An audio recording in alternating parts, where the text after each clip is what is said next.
A little bit about myself. One of the slogans that I use in my marketing is your realtor since 2004 and your neighbor since 1987.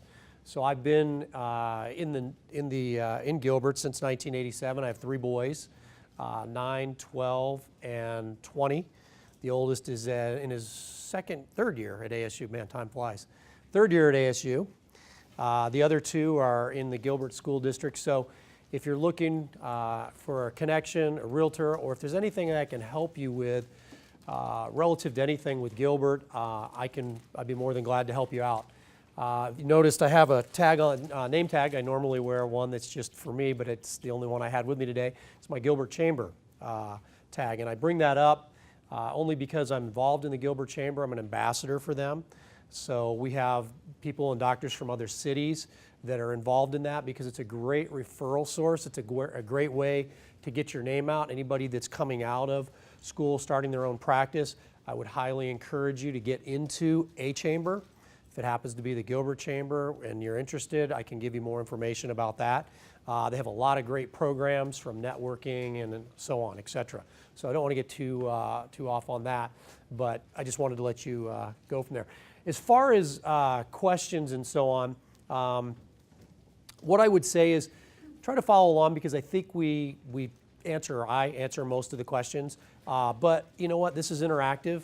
And by all means, if you have a question specific to something that I'm talking about, feel free to ask. If we do get too many questions, I may ask you to hold off. Or if I think the question will be answered later on in the presentation, I'll let you know that too, okay?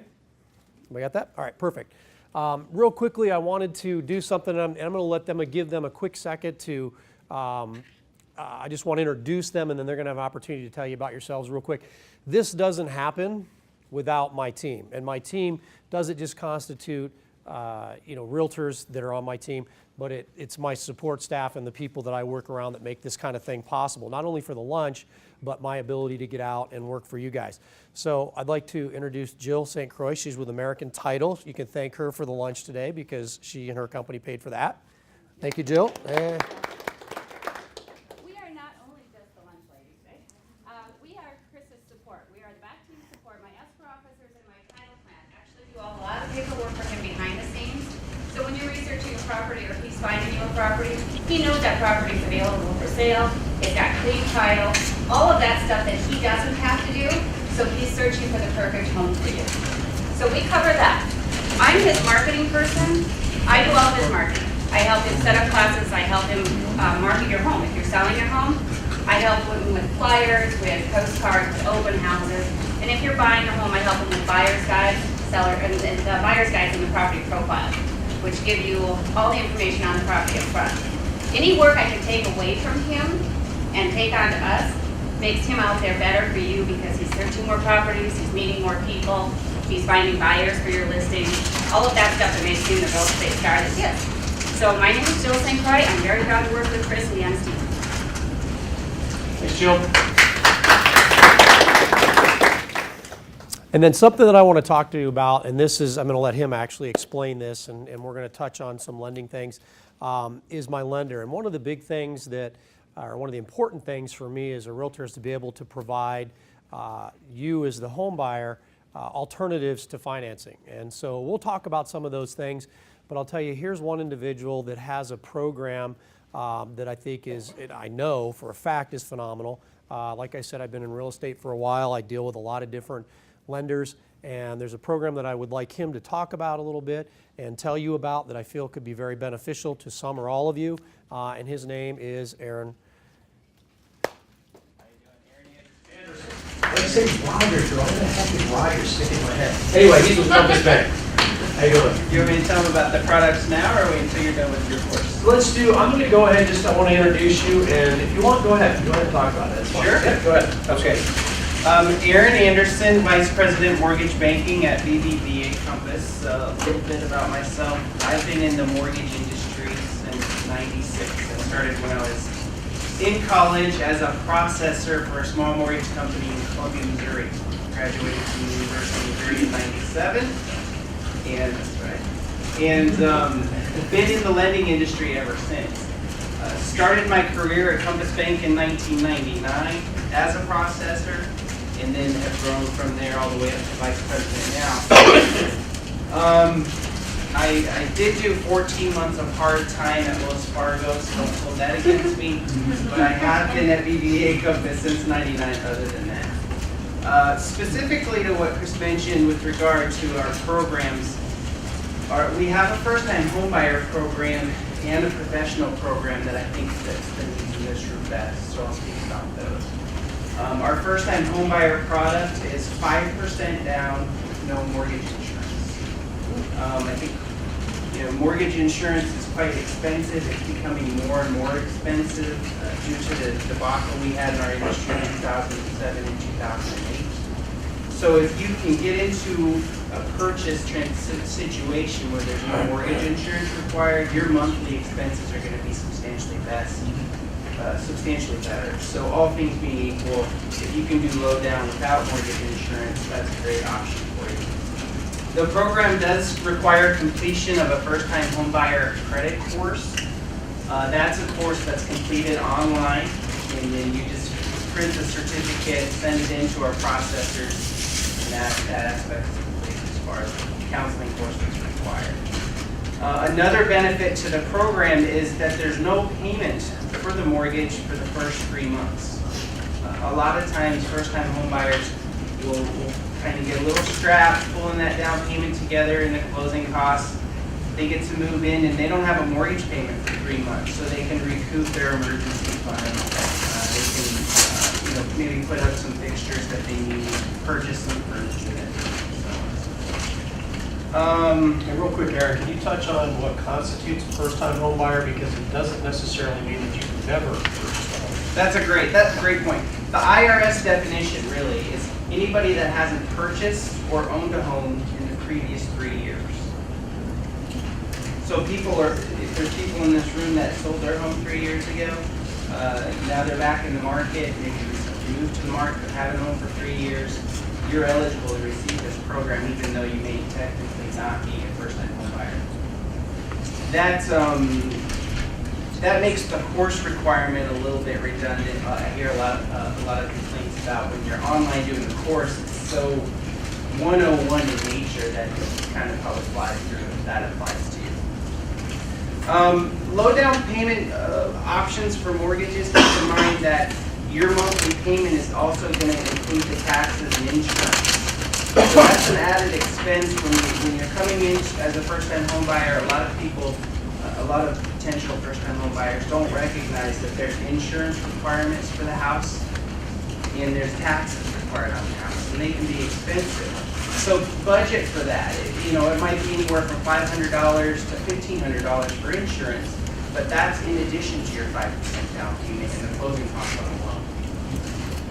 One final point I want to mention on the first-time home buyer program that's a great benefit.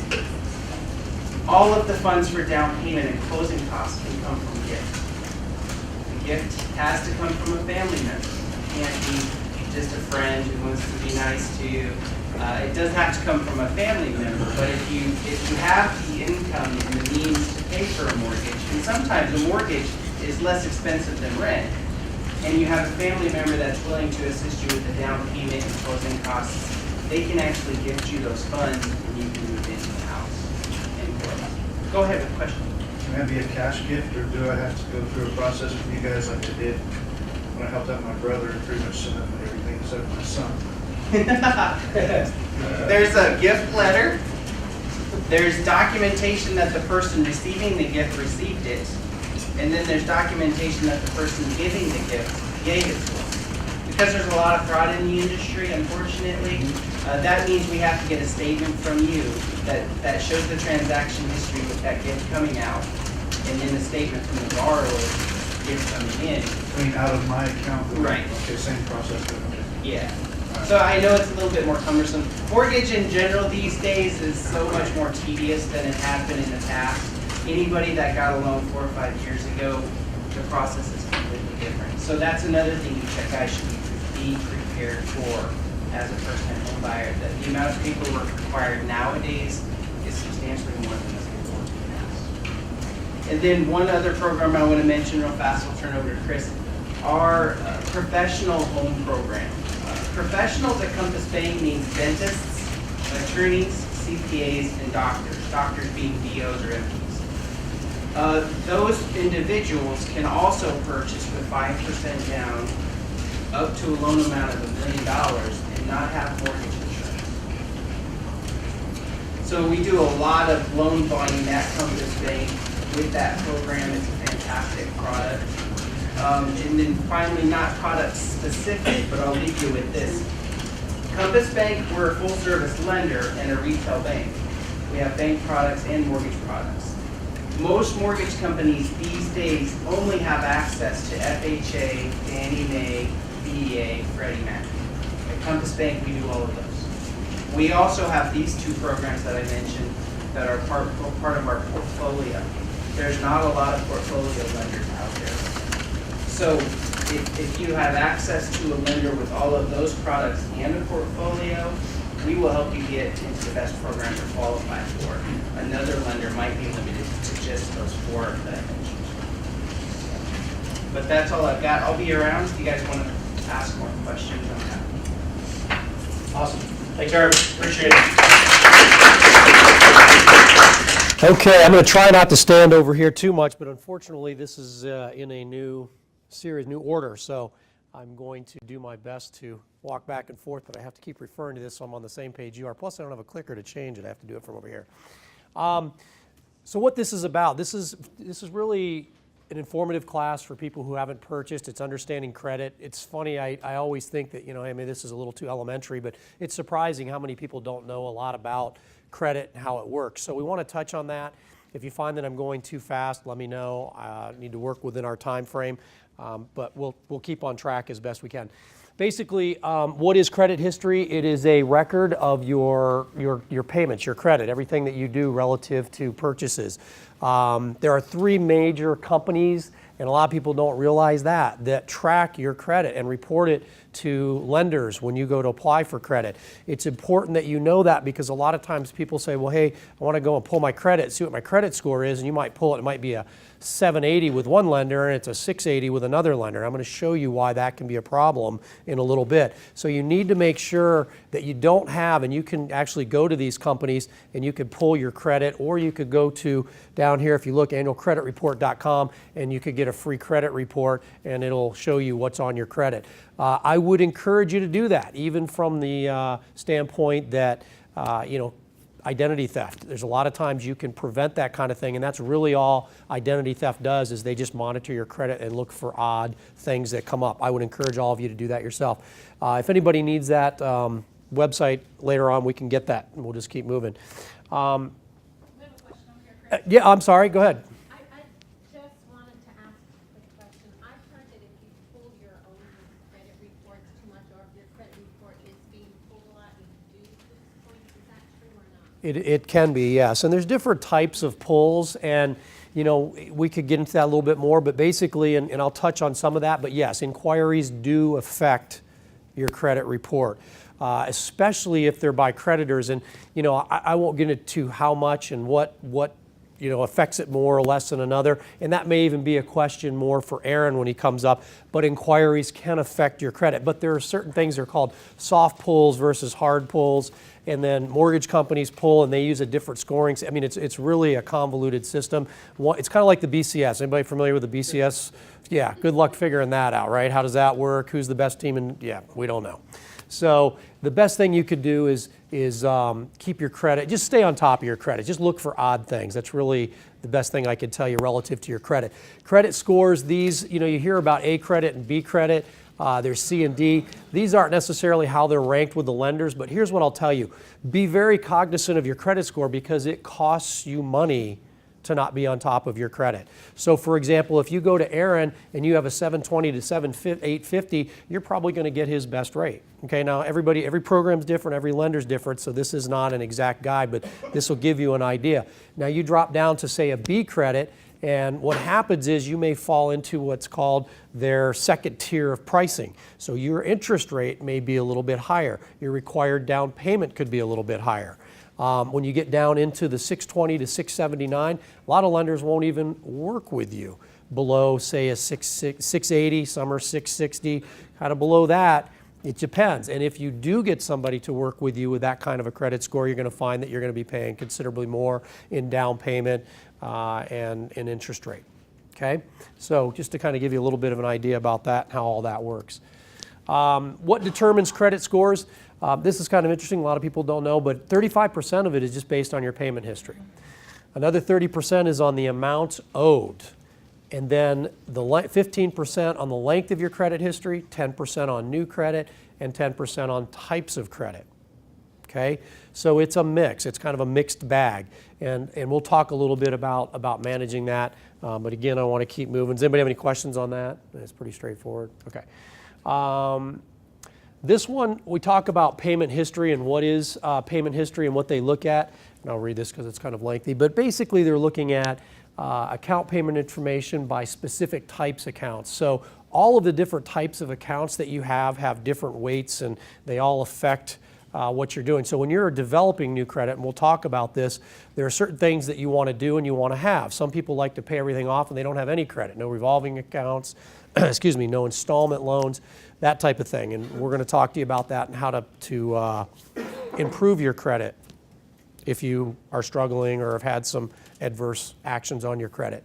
But again, that talks about that. The presence of adverse public records, bankruptcies, judgments, they all affect your credit. Amount past due on delinquent accounts, time since past due items. So this is one thing that a lot of people say, well, how do I fix my credit? First and foremost, you've got to get whatever it is that's negative on your credit fixed. Okay, I'm not a credit repair guy, but I know that from being in the industry enough. You've got to get whatever it is. If you owe something, pay it off. What happens is it's time heals, okay, on a lot of this stuff. Meaning that if you've got a collection or something, or you had a 30-day late, don't let it go 30-day late over and over and over. Pay it off, because then the clock starts for healing that process. So again, it's time heals on that, okay?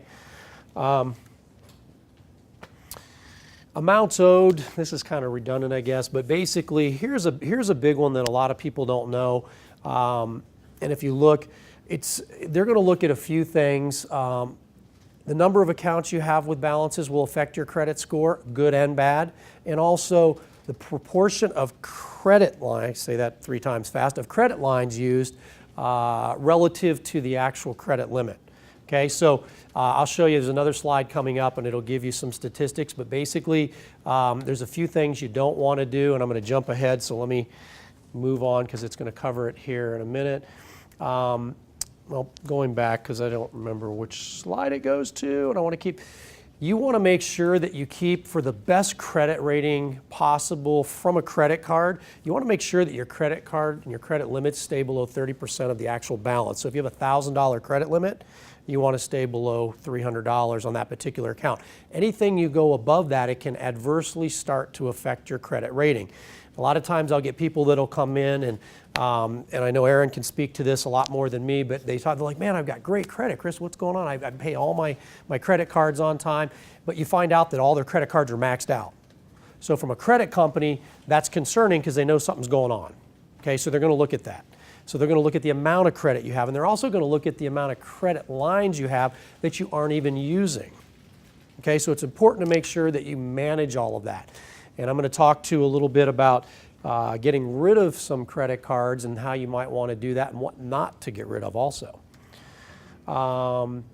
Length of credit history, and this kind of goes to what I was just talking about, and that is they're going to look at how long has the account been open, how long has it been since you've used it, because a lot of times just a credit card that's sitting there works against you in some cases, okay? Again, that's, each lending institution, each financial institution is going to look at that differently, but be cognizant of that. The other thing that a lot of people do, you've got to be really careful of this. How many people in here get credit card offers with really low interest rates on them?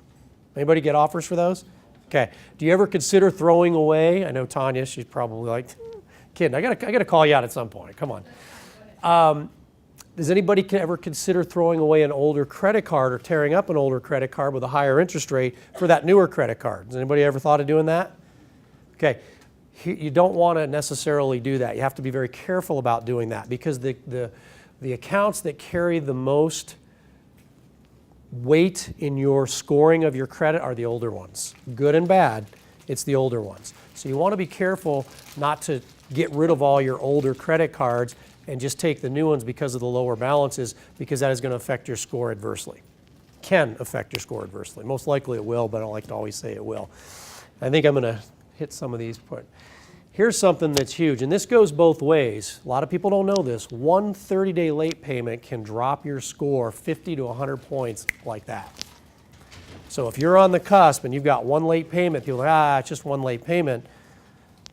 It could be the difference between getting that credit card or house or not, okay? So you need to be really cognizant of that.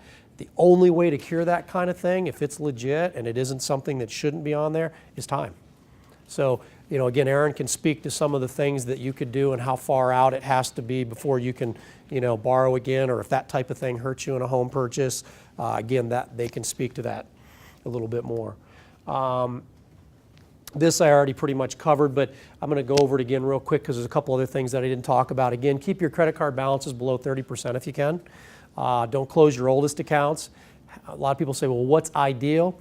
Having 2 to 3 major credit cards and 2 installment loans will build good credit for you. That's a good balance. Okay? A lot of people think I only need one credit card. They want to see that you know how to manage your money. A lot of people are like, why do I want to have more credit cards? It's not because you can't manage your money or you need the credit, but it's just how to manage your money. Okay? Another thing is, and Aaron will tell you that this can be a huge deal breaker, and it's happened to me. We've been at the table at escrow, or we've been close to escrow within a week of escrow. I've had deals fall out because somebody went out and bought a car, opened a credit card, did something, it changed their credit ratio, blew the deal up, and they didn't end up getting their house. And in that scenario, you do not always, I will say, get your earnest deposit back. You could potentially lose that. Yes? Would a line of credit be considered a installment loan? Or Could, yes. Anything, because see, lenders look at your debt to income ratio, and you have to fall between a certain criteria, and each lender and each program can be different. So if you're within that window, if you will, you could be great, but that one loan, car, credit card, whatever could be enough to throw you outside of that window, and now you don't qualify for that program. I had that happen to a gentleman. He was a doctor. He was an investor. He was buying multiple properties. His wife opened up a credit card, didn't think anything about it. She got 10% off, right? And I think she was at Kohl's, as a matter of fact. You get those crazy things, they're nuts. But you open them up, you think, hey, I'll just cancel it the next day. Problem is, he was in the middle of a transaction, he was buying multiple properties, he no longer qualified because this particular program, you had to be at like a 720 FICO score, which is high. He fell below that, not by much, but it was enough to blow up the deal at the last minute. Marriage counseling, I think, is sued right after that, or so, I don't know if there was. Well, I was going to say, I don't know. They're at a marriage counselor, so we'll see what happens.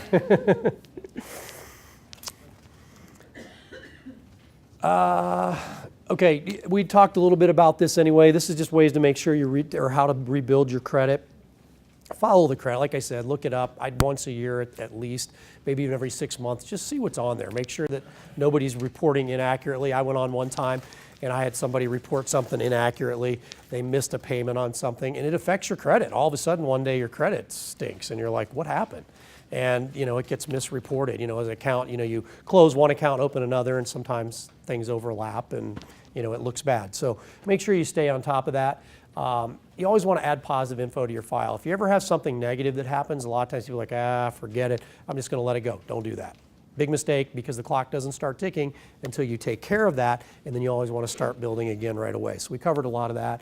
Secured credit cards help, and I think we pretty much have covered the rest of that. Any questions so far, or is it pretty self-explanatory? Okay.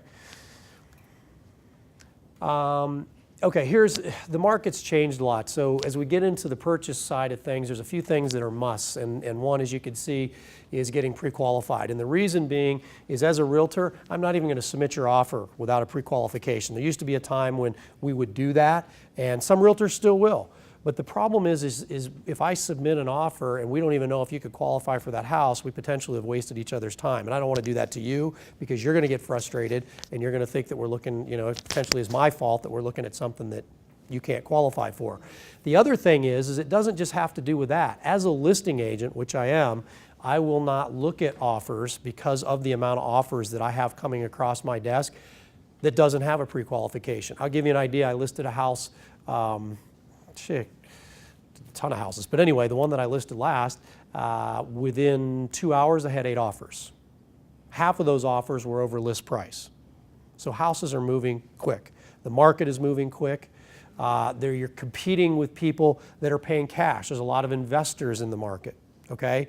So you're already behind the 8 ball if you're getting a loan on a house. I'm going to tell you that right now because the investors are paying cash. They can close quicker. There's no closing issues. That's not, sorry, Aaron, it's true though. And we do run into that. So the only reason I tell you that is we need to be prepared. There's a way to submit those offers and be effective. And part of that is being qualified. We're going to want to know what type of, not only the amount that you're qualified for, the loan type, the down payment. It'll also affect how we are going to make the offer. I'm going to submit a cash offer a little bit differently than I'm going to submit, say, a conventional or an FHA. Okay, and it just and I won't get in too much into that because that's something we could sit down and talk to if you're, ready to start looking for a house. But depending on what type of loan and what type of purchase you're making, we submit offers differently. So it's very important that we get this information so that I can do my job effectively for you. Okay? Aaron talked about this a little bit. This is big because there's different types of down payments. Gift is huge. A lot of people don't know that you can get a gift. A lot of people don't think they can get money from other people. Sometimes people think they can just get money and they can move on. Other thing is you got to be careful within this. You can't have money just appear. Anybody know what I mean by that? Because I go to people all the time, or people come to me and come to Lent and they're like, hey, this isn't going to work. I've got the money, but I buried it in a coffee can in the backyard. You'd be surprised how many people do that these days. That money can't just appear all of a sudden. Okay, has anybody buried their money in a coffee can in the backyard? No, nobody, really? I usually get one. You, maybe, a little bit? Play money, just the weekend. Okay. Anyway, actually, funny story. I know a guy that he had an expense account, and married individual, and he was reimbursed through the company for his expenses. His wife never knew about that check. Got that every month, and for years he kept that on the side. That was his play money. She didn't know anything about it. It's kind of interesting. Anyway, that's kind of his coffee can money. So anyway, as far as those gifts, it's got to be what they call seasons. So make sure that don't come to Aaron or myself and at the last minute go, hey, I'm going to throw this money into the bank, or even have it in your safe deposit box. A lot of people think, well, it's in the bank. Well, it's not in the bank, but by their terms, it has to be in your account and it has to show up on. And again, I don't want to speak for Aaron, but the last 60 days bank statements, so 2 bank statements.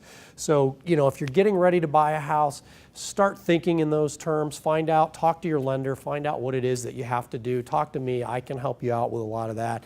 But it's important to plan ahead when you're buying a home, okay? Because there's things that you have to cover. Make sure we're doing okay on time. Here's another thing. If you're a single individual, perfect. And you can, you probably know what you want. You can probably articulate that when we're out, probably in our first meeting. But I'm going to tell you that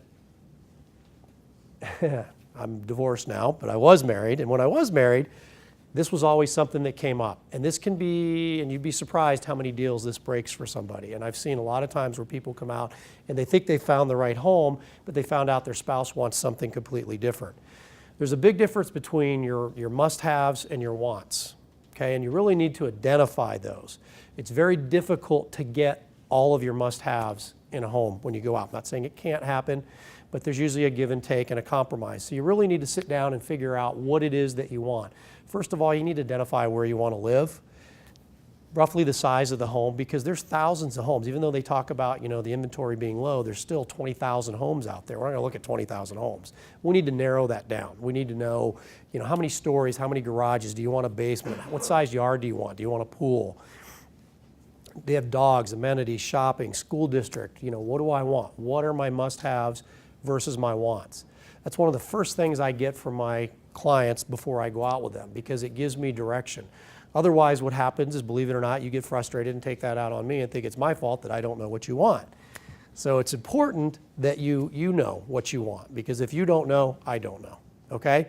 So this is something that we cover pretty extensively when we sit down or first and second time. This is one, and I always like this. On the offer, listen to your realtor. You won't, but I'm telling you, listen to your realtor. Most people believe they know better than their realtor what they should offer on a house. And I've seen, Jill, you know as much, and probably Aaron too, probably the first 3 houses you offer on that you really, really like, it's the best house in the world you're going to lose out on. Because most of the time people think they know what they want to offer. They're like, well, I'm not offering full price, or I'm not offering close. It really has got to be based on a few things. 1, how you're buying the house. 2, the market, where the house is, how popular is the house, that type of thing. It's important that we address those things, and those things affect how we offer. So it is a process. It isn't something where I say, hey, this is what it has to be, and you have to offer this. But we sit down and we talk about it, and I'm going to explain to you why we're going to offer what we're going to offer. You always want to keep a little in your back pocket, but it really depends on the things that I talked about. There are cases where you do not want to keep anything in your back pocket, and like I mentioned to you, you're offering more than the list price. Okay, this house that I listed, I had on the market for $240, it sold for $252 cash. Okay, in 2 hours. It happens all the time. From the point where we submit, and this is just kind of some housekeeping stuff to give you an idea for any of the first timers, your time frame from the first submission usually is 24 to 48 hours when you hear back. If we get an acceptance, we will know that and that your offer has been accepted. If we counter back and they say, hey, we want you to put a little more down, you don't have an offer anymore, your deal's done. Okay, now we have to really start over. They've countered back to you, and you have to decide whether you want to accept that offer or you want to counter back to them. But every time we do that, and a lot of people don't understand this, is that offer you made to them is gone, or that if they respond back and you counter, now that deal's done. That doesn't mean we can't go back to it, but just understand that through that process, that once you counter back, it's a new deal. Okay? How we doing? Any questions? Pretty easy, right? Pretty basic. You got a free lunch with this. What do you guys expect? All right? Come on. Short sales and REOs. Does anybody ever wonder about these? Anybody ever think about buying these? Anybody have questions on them? You bought one? Okay. Be patient. It's the biggest thing I can tell you. If I list REOs, I list short sales. Short sales specifically are time consuming. And the reason they are is because you're dealing with 2 banks, typically, not always.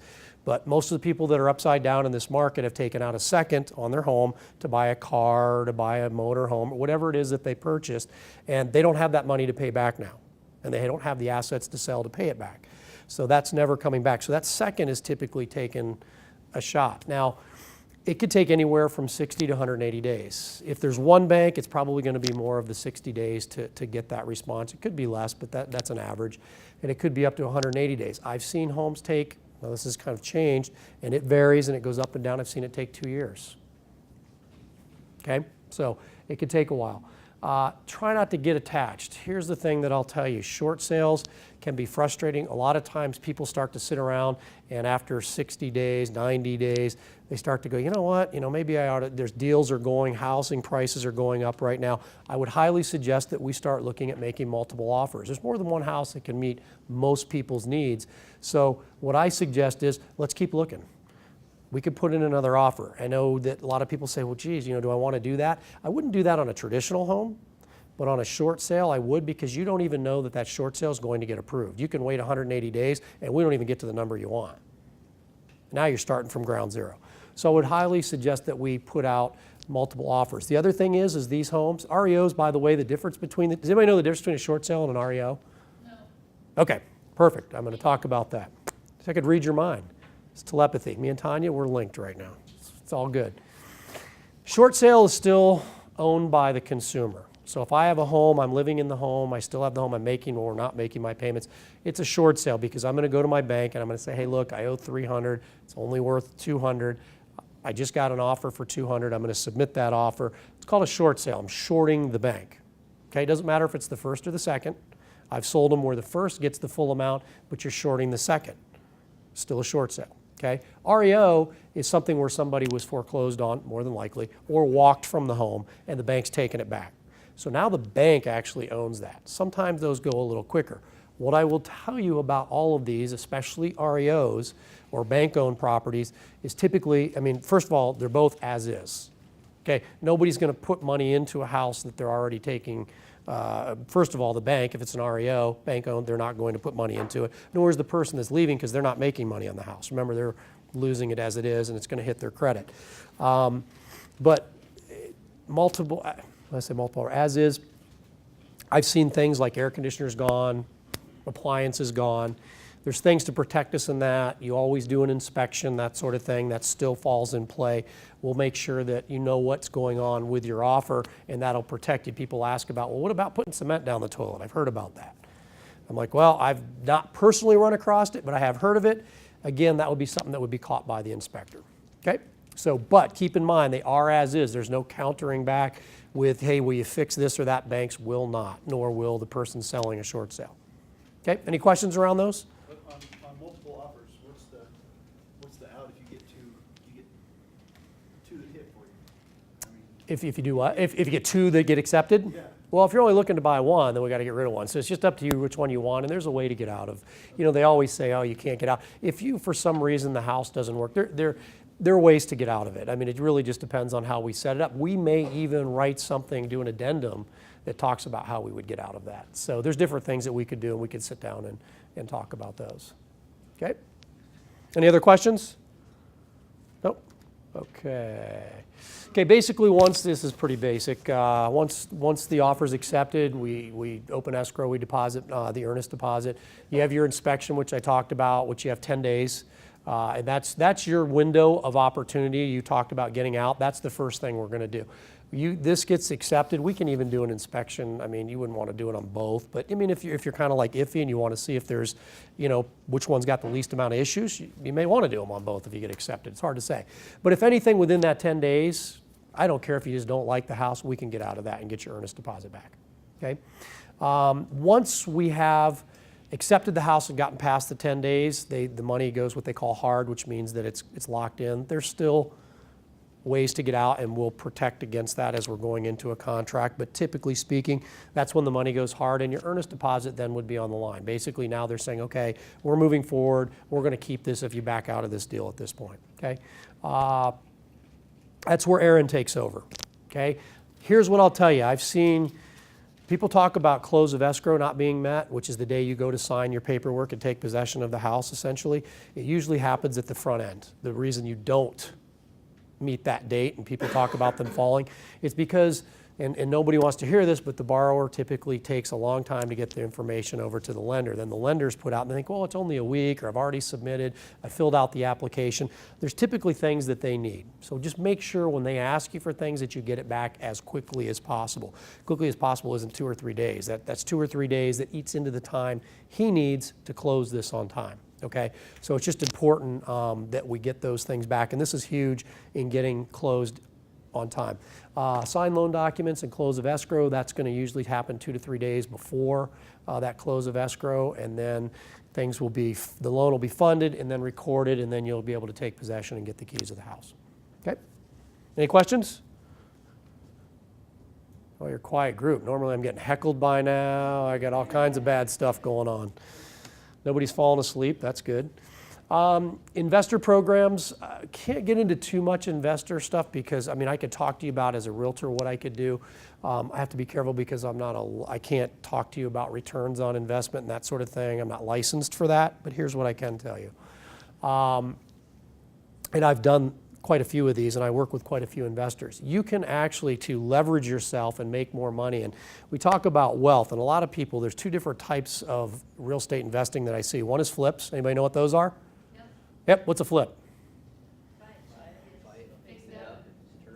It's gone, right. Okay, one-time shot. But every time you do that, you have to go back out and find another one, right, to find more income. There's another way to do that, and that is called building wealth. And it's called residual income, long-term wealth building. And that's through, and you see a lot of, you look at these investors that are buying homes, there's some that are flipping them, but a lot of them are investing and holding. And the reason they are, and there's a couple ways you can do this, as you can see, is one way is you can finance it up front. Investor programs approximately will allow you to put 30% down, and you could finance, and you know, again, Aaron, it's okay, we haven't talked about this, I do have some lenders that do this, but anyway, you could finance up to 10 properties as an investor. Okay, there's criteria to that, obviously, you have to have the assets to do it, down payment, reserves, that sort of thing.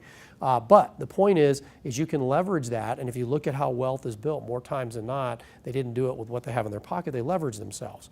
The other thing is you can generate income on a monthly basis. A lot of times guys will say, well, you know what, I'm an investor, I went to the auction, I bought a house, and I had to pay cash, because at the auction you have to. They're not going to sit around and wait for you to get a loan and wait for the loan to close.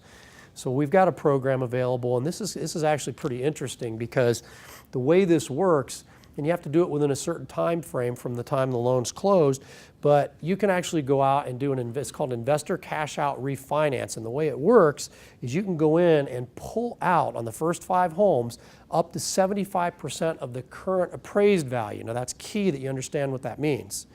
What that means when I say of the current appraised value is this. Let's say you pay $100,000 for a house. Okay? That house appreciates to $150,000 because you bought it for less than what it was worth at the auction, put a few things into it, now it's worth $150,000, right? What's 75% of the appraised value of $75,000?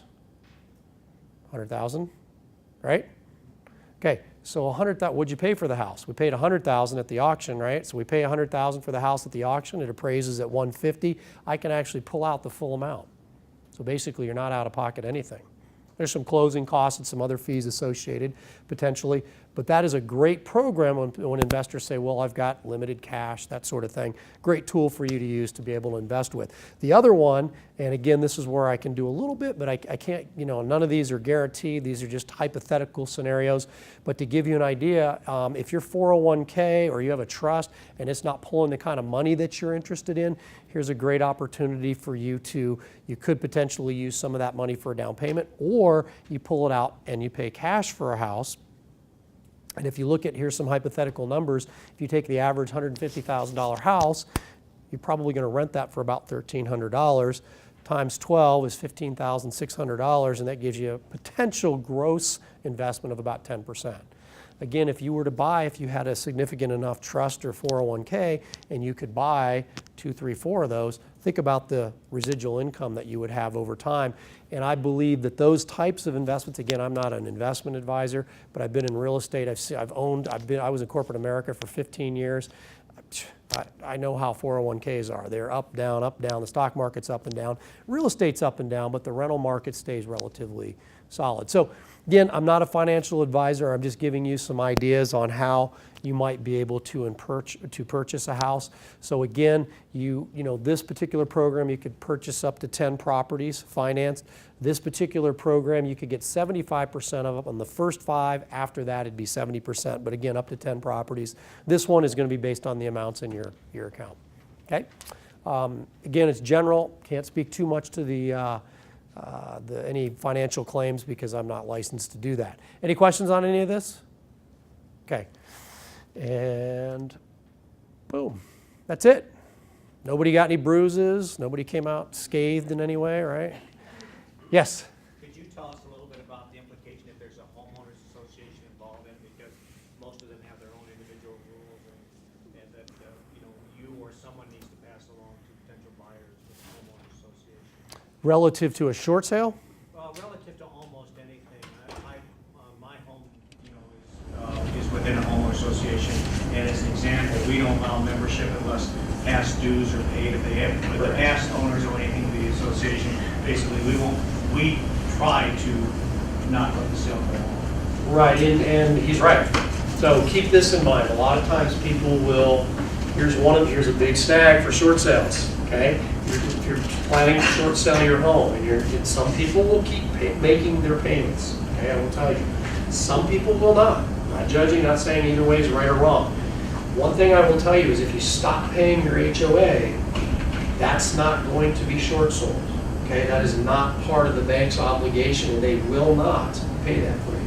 Okay, so you need to make sure that that's paid, because what's going to happen, and let me tell you, this happens a lot, is people come up at the end and $2,000, $3,000, $4,000 back HOA fees are sitting there, penalties and that sort of thing, and that's got to be paid because they have a lien on your home. And until those are satisfied, that house can't be sold. And there's, again, I'm not an attorney and I'm not saying there aren't ways around that. I will tell you we can negotiate that sometimes. But the point is you have to make sure that you manage that, and that could pop up at the end and be an issue in terms of short selling your house. And it's a problem because you get the buyer comes in and they're upset. I mean, it gets to be a mess. So you really, that's one thing I would tell you, don't get behind other HOA dues, because those tend to be one of the biggest thorns in people's sides when they're looking at short selling. Yes? One of the Jill. things that I want to point out as in being entitled is that a lot of areas will have more than one HOA. There are some places that will have up to 3 HOAs, especially if it's a gated guarded community. So just be aware of that too. And that's part of our job that we do for Chris, is we do research on that for him so that when he is talking to you, he's as well informed on all of those situations as possible. So that's another reason that we are part of his team. And by the way, title companies can make and or break a deal at the last minute, because I've had title companies blow deals for us.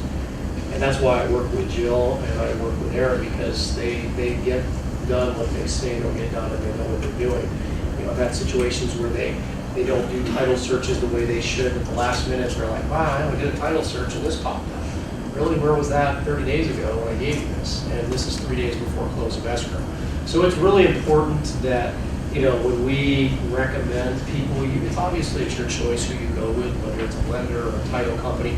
But when we work with somebody, when I work with somebody or my team does, we work with people, we'll give you a couple choices if we have to, that we know that have come through and done a good job for us in the past. And hopefully we're not going to have that problem. And I can tell you, Jill and Chris Delaney, who is her escrow person, they're amazing at what they do. They'll go out of their way for us.